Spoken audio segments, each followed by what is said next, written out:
Yeah, so I'll keep sanding that, and once I'm happy I've got all the scratches out, then the rest of the process is just getting rid of these sanding scratches. Right. And that's just by gradually going through grades, going finer and finer and finer, and then polish.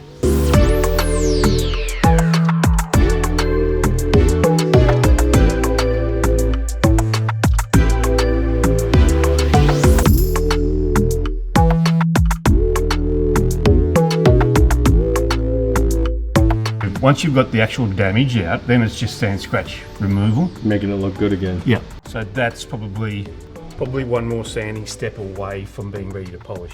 Once you're getting this white powder, when you mix that with water, it becomes a slurry, which then makes the whole sanding and polishing process so much easier. You're sanding glass with glass. Right. Because that's glass dust, basically. Yep. Okay. Yep.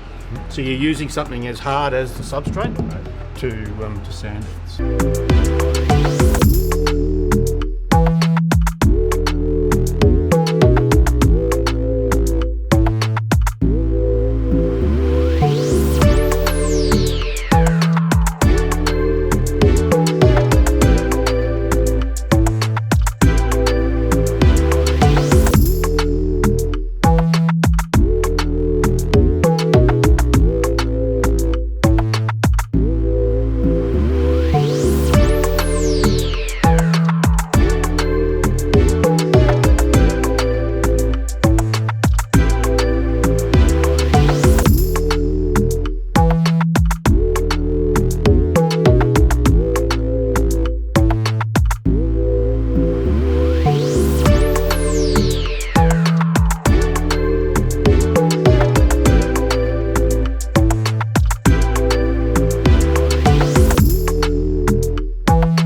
Hi, my name's Daniel. I'm a vehicle body maker by trade. I work here at Yarra Trams in collision repair. I'm a maintenance technician and my background is collision repair, metal fabrication, fiberglass repair, and now we've moved into a glazing area with all the new trams coming along, which will create a lot of glazing and a lot of repairs in that market because there's so much glass on the trams. Sure.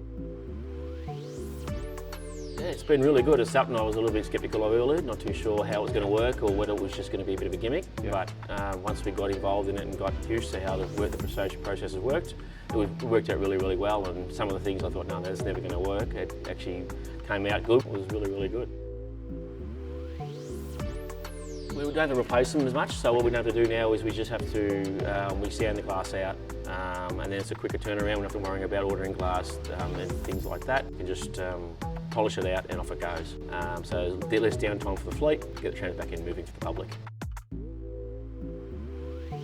Yeah, it would be, because you're not on the glass as long to clean the glass and get it back to standard. You're not replacing the glass, you're not waiting for, if we don't have stock, we can just go bang, do it, and it can still turn around and go back into service. We don't have to wait around for the glass to come in if it's not in stock, which is good. The tools are really, really good. We've enjoyed it. They work really well. Once we worked out the process and we're shown obviously the correct way, we worked out different ways to do it, but worked it out and it come up really, really well. The guys are really happy with it, a bit like me, they're a bit sceptical, but now happy with the way it's coming up. Yeah, it seems to be quite good. Sure, if someone's in the similar industry, buses or trains and things like that, it would work definitely if they have the right tools, and these tools are really, really good. We're happy with the way they've worked, and definitely recommend them for somebody else for sure.